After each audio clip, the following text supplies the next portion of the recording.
আরে 10-15 মিনিট তো শেষ হয়ে গেছে, আরো 15 মিনিট আগে। আরে যান না, একটু ভেতরে গিয়ে দেখেন না কি পরিস্থিতি। একজন চোর যখন আরেকজন চোরকে চুরি করতে গিয়ে ধরে ফেলে তখন কি হতে পারে কখনো কি ভেবেছেন? কিন্তু এই গল্পটা শুধু চুরি আর টাকার গল্প নয়। এই গল্পে আছে মানুষের প্রতি মানুষের মায়া, একটা পরিবারের ভালোবাসা, নতুন করে বাঁচার স্বপ্ন, আর সেই স্বপ্নকে ধ্বংস করে দেওয়ার এক ভয়ঙ্কর ষড়যন্ত্র। গভীর রাতে চুরি করতে গিয়ে দলিল উদ্দিন ধরা পড়ে যায়। ভয়ে কাঁপতে কাঁপতে সে ক্ষমা চাইতে থাকে। সে প্রতিশ্রুতি দেয় জীবনে আর কখনো চুরি করবে না।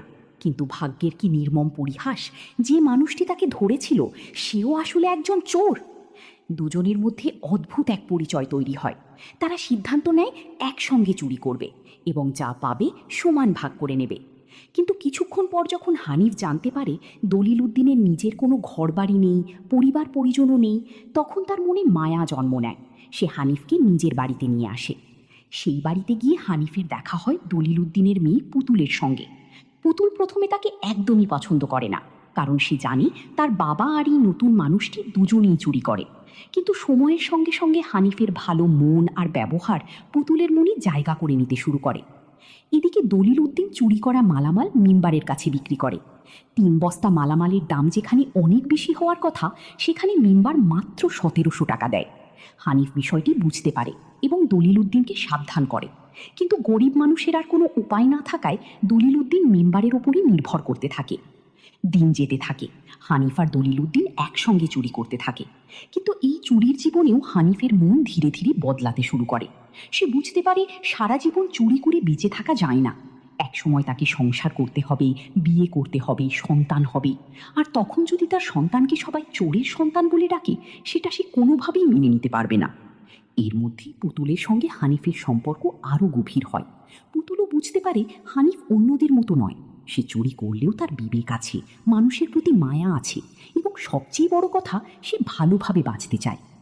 একদিন হানিফ সিদ্ধান্ত নেয় সে আর চুরি করবে না। সে হালাল পথে উপার্জন করবে, অটো চালাবে, কামলা দেবে, কিন্তু হারাম টাকা আর উপার্জন করবে না। অন্যদিকে মেম্বারের নজর তখন পুতুলের দিকে। সে পুতুলকে বিয়ে করতে চায়।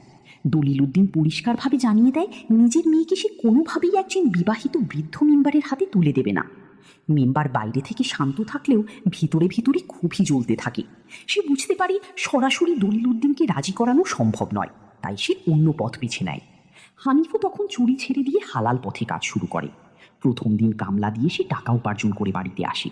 সেই টাকা পুতুলের হাতে তুলে দেয়। পুতুলও বুঝতে পারে এই মানুষটা সত্যিই বদলে গেছে।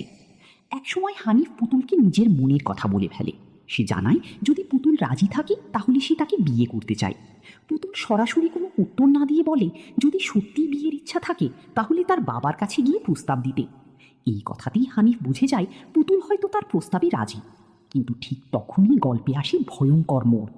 দলিল উদ্দিন আবার চুরি করতে যায়, আর সেই চুরিটাই ছিল মেম্বারের সাজানো ফাঁদ। গ্রামের মানুষ তাকে ধরে ফেলে এবং গণপিটুনি দিতে শুরু করে। পুতুল খবর পেয়ে ছুটে যায় বাবাকে দেখতে। সেখানে গিয়ে সে জানতে পারে মেম্বারই আসলে পুরো ষড়যন্ত্রের পেছনে রয়েছে, কারণ পুতুলকে বিয়ে করার প্রস্তাবে দলিল উদ্দিন রাজি হয়নি। মেম্বার তখনও তার প্রস্তাব থেকে সরে আসেনি। সে দলিল উদ্দিনকে হুমকি দেয় পুতুলকে বিয়ে দিতে রাজি না হলে এই বয়সে গণপিটুনিতে তার মৃত্যু হতে পারে। দলিল উদ্দিন তবুও মাথা নত করে না। সে স্পষ্ট জানিয়ে দেয় নিজের মেয়েকে সে কোনোভাবেই ওই মেম্বারের হাতে তুলে দেবে না।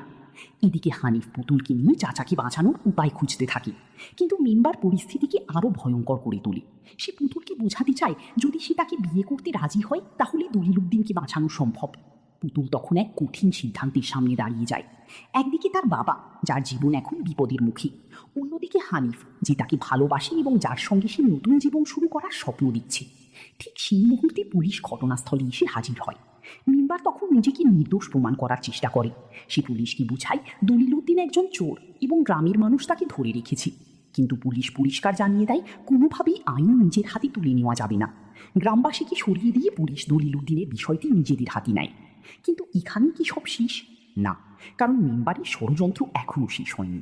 আর পুতুল, হানিফ আর দলিল উদ্দিনের সামনে এখনও অপেক্ষা করছে আরও বড় বিপদ। হানিফ কি পারবে দলিল উদ্দিনকে মেম্বারের হাত থেকে বাঁচাতে? পুতুল কি তার বাবাকে বাঁচানোর জন্য নিজের ভালোবাসাকে বিসর্জন দিবে, নাকি শেষ পর্যন্ত হানিফ আর পুতুল একসঙ্গে দাঁড়িয়ে মেম্বারের সব ষড়যন্ত্রের জবাব দিবে? আর দলিল উদ্দিন, যে সারা জীবন চুরি করে বেঁচেছে, সে কি সত্যি এবার চিরতরে চুরি ছেড়ে দিয়ে নতুন জীবন শুরু করতে পারবে? এই প্রশ্নগুলোর উত্তরই এখন সবচেয়ে বড় রহস্য।